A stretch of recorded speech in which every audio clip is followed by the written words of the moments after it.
টাকাই কি সব? টাকাই সব আমি মনে করি। কারণ টাকা থাকলে আপনি নদীর পাড়ে বসেও যদি কান্না করেন সেটাও আপনার ভালো লাগবে। আর যদি টাকা না থাকে, বিল্ডিং বাড়িতে দামি বাড়ির সোফার উপরেও যদি আপনি শুয়ে থাকেন, আপনাকে অশান্তি লাগবে। কারণ টাকাই হচ্ছে আপনার সর্বসুখের মূল। কেন বললাম?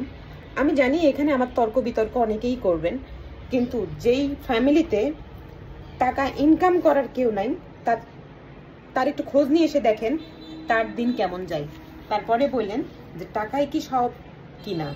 আর যারা আছেন যে ফ্যামিলিতে এরকম থাকার পরেও নিজেরা সবসময় মাছ মাংস খেয়েও আপনার আত্মীয় স্বজনের খোঁজ নেন না, তাদেরকে বলছি আমার কমেন্টসে এসে কমেন্টস না করে ওই ফ্যামিলিতে গিয়ে একটু জিজ্ঞেস করে আসবেন। কেমন? বড় বড় লেকচার তো আমিও দিতে পারি, এটাও স্বাভাবিক, দেওয়াটাই স্বাভাবিক, এবং দিয়েই থাকি, কিন্তু কেউ হেল্প করি না কাউকে, এটাই বাস্তব।